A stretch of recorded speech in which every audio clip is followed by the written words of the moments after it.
During our initial counseling session, Adrian took me to a restaurant and skillfully created a comfortable atmosphere by lightening the mood with jokes.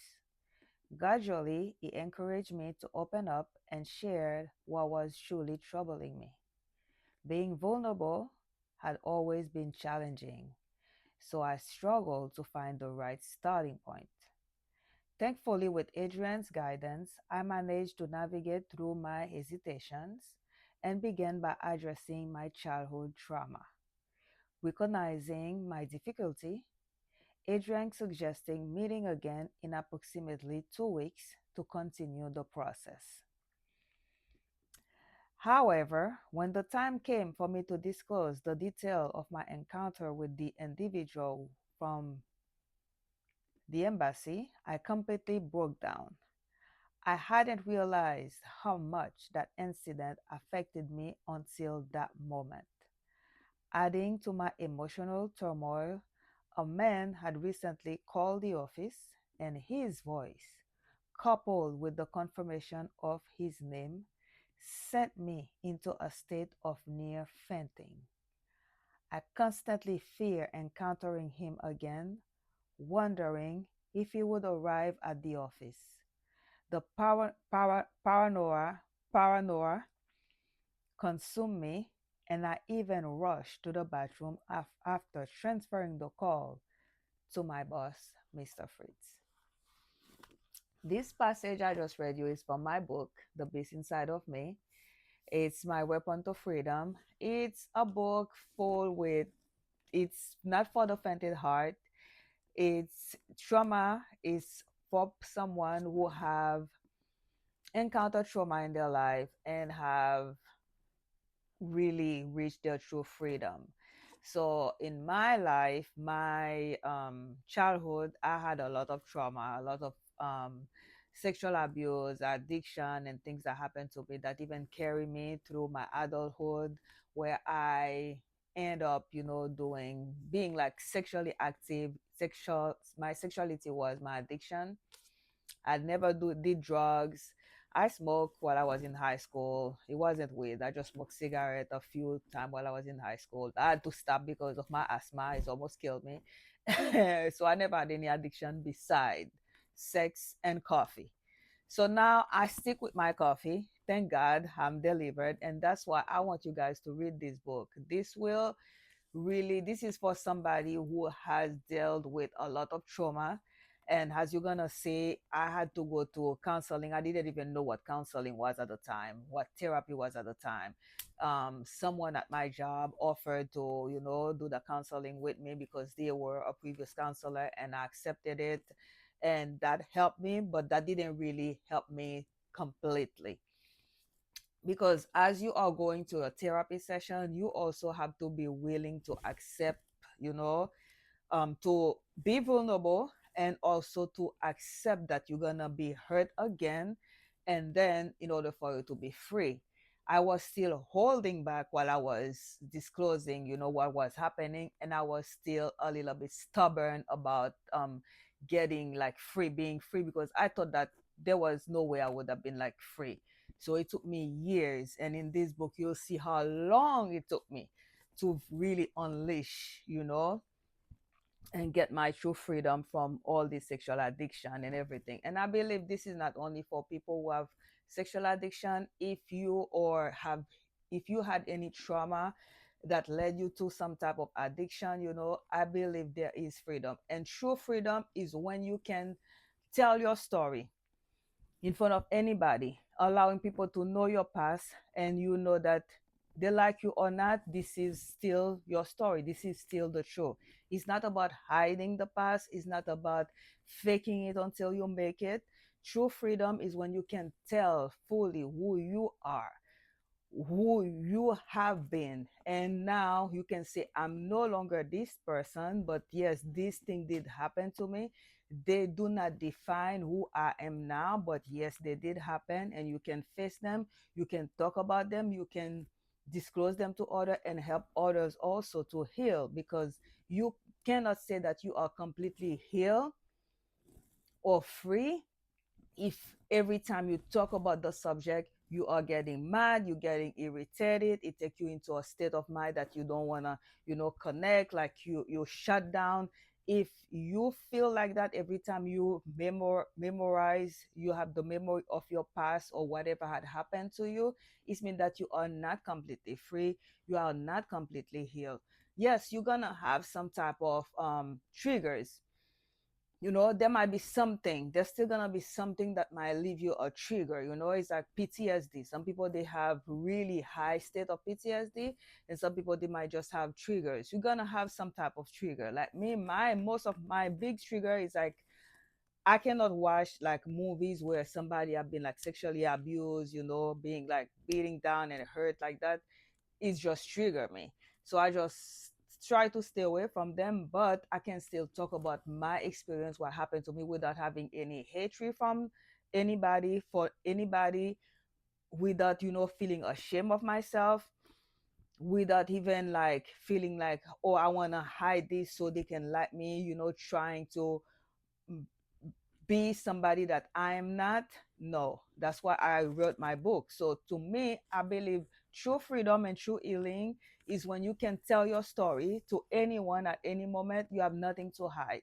So suppose I would decide in my life I want to run for president. Let's just hypothetically say I want to run for president. I wouldn't be afraid of, oh, what if they found out about this in my past? What if they found out that about my story? Or suppose I wanted to become a preacher, whatever, if you want to become somebody, a public figure. Sometimes public figure, they're afraid, they're like, oh, what if somebody found out something about my past? And when somebody found out, because that's something that was never disclosed, there's a shame, there's like a, they like hiding or whatever, and the entire world is talking about me. Before I even run for president, or before I would even run to become a preacher or whatever, anybody would be like, oh, this is she. So if you would come, like, to my, when I'm running, if you would come, if I had a church, you would come to my church. If I would have like a public figure, if I'm speaking, talking, if you come to my space, you already know who I am, or who I was, what I have done, and you already know that this do not define me. It There's nothing to hide. I would have not be like, oh, what if they found this about me, or what if they found that? It's already there. And the best thing is, I'm the one that released it. The best thing is, I am the one that released it, not somebody else that went and released it for me and go and tell my story and backstab and say, oh, this, she's portraying this person, she's not for real, she's this. No, no, no, sweetie. I am the one who told you the story. I tell you everything about me. So yes, so this is me. You come to my space, you have to accept that this is who I am. And I believe that's where true freedom lies. That's where true healing lies. When you can tell your true story, when you can tell the world, because this is available to the entire world. Everybody that come to my space, you can click on my podcast. You can click on my site, my website. You can click if you want to do business with me. You know who you're dealing with. You know who she used to be. You know everything. It's not hiding. I heard somebody say, "Oh, if you're gonna date a man as a woman, you shouldn't be telling them everything about yourself. You should like try not to tell them everything about yourself." Well, I'm gonna say this. If telling you everything about me is gonna make you looking down at me, you're not the one. You are not the one. That's why you see a lot of people, they get into relationship that they're not supposed to be in, because they're hiding who they truly are, just to be liked, just to be loved, just to, to fit in. I don't need to fit in with nobody, sweetie. Now, to tell you the truth, I did that. Try to fit in, try to be who people wanted me to be. Now I don't have to do it, sweetie. When I walk in the room, I walk with my head up high, because I know there might be somebody in the room that have already read my book. There might be somebody in the room that I connect with, and they're gonna end up reading my book, and they're gonna know who I'm really am, who I am, what I did. And sweetie, if you like me, if you want to stay in my space, stay. And if you want to leave, you are not supposed to stay. Period. I can't erase the past. I can't erase what I did. So why should I be afraid of you finding out about what happened or what I did? I can't erase it. It's part of my life. It's part of who I was or who I am. It's part of me. So it is what it is. And sometimes we allow society to put us in a box, especially us women. We allow society to put us in a box. You will see, like, I'm a church girl, I go to church. You will see in church, people will accept like somebody that said they did steal something, they robbed people, they even kill somebody, went to jail, and now they're out of jail, and now they can preach the world. They are a preacher, especially if it's a man.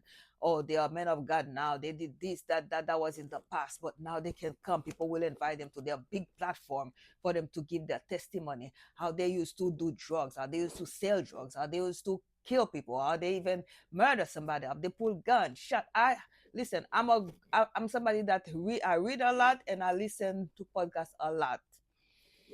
That's how I do my personal development. I like to hear people's story. I always like to hear people's story, and I hear a lot of those stories, like people who are in church or that talking about God and the things that they have done. And mostly when it's a male, you see like people is applauding them. But if a woman come and she say, "I had a baby in the red lock," it's a problem. If a woman come and she say, I was a sex addict, I had sex with thousands of men, and it's a big problem. But I watched the other day that boy RJ coming and said he had sex with 12,000 women. For some people, it's just like, yeah, it's possible, and then they just move on to it. Yeah, it is possible, and people move on with it. But watch a woman come and she says she has sex with even 10 men, how they will crucify her. Trust me, I'm not a woman advocate, but I'm telling you how society view us as women as if we are not supposed to do certain things, but men are entitled to do everything. It is the same. We are still human beings. We're all human beings. So everybody have their past. Everybody have their, things that they're dealing with. Everybody have something that they done wrong. And thank God for forgiveness. Thank God for forgiveness. And when He's forgiving, He's not looking at this is a man, this is a woman. He forgive all of us. And that's how society is supposed to be. We're supposed to forgive everybody, no matter the sex, no matter the gender, no matter. We're supposed to forgive everybody. We're supposed to accept everybody. Yes, we're going to have our own opinion, which we are entitled to, but that doesn't make us give us the right to backstab the person because we never done it. Me, truly, I can tell you, I can't connect with people who have been a saint their entire life. I just can't because I can't relate to you. I just can't.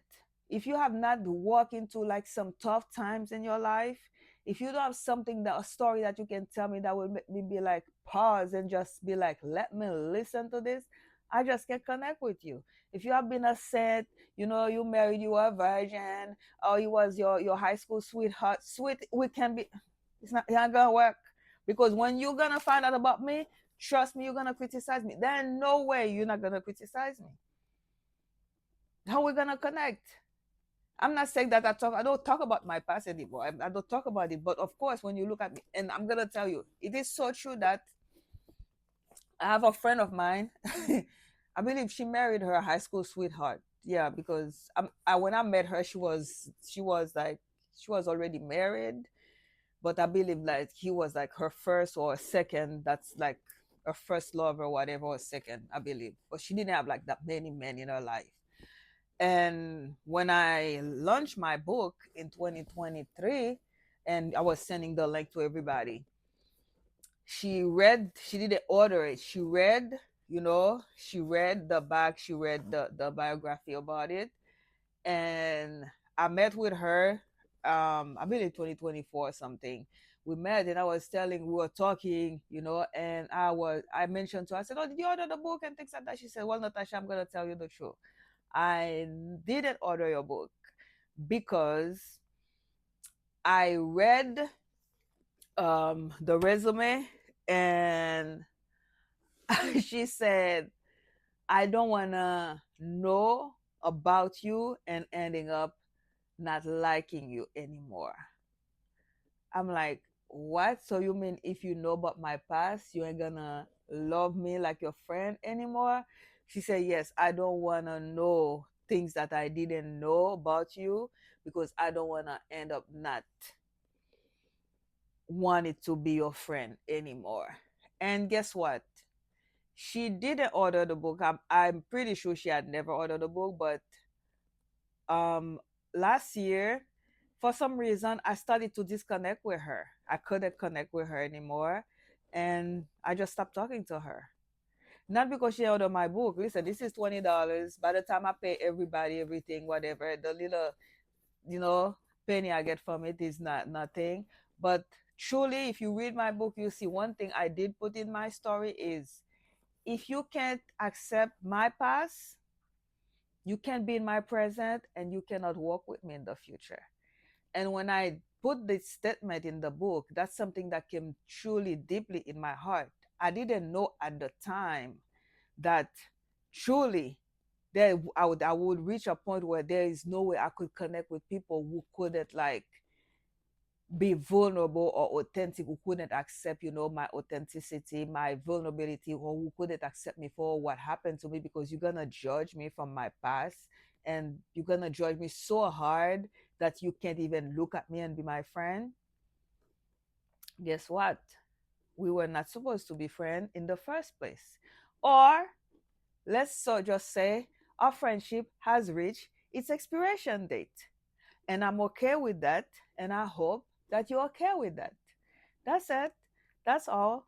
So if you have not yet ordered my book, or if you didn't even know that I had a book, actually, this is not the only one. I also have another book, Men Take Back Your Power. Men Take Back Your Power. This is Men Take Back Your Power with Discovering Dominion. So those are my two books. You can go to my Amazon page. I'll make sure to put the link in the bio below so you can order them. And I hope it's a blessing to you and your family. I really hope they are, or whichever one you order, a blessing to your family. Thank you and enjoy.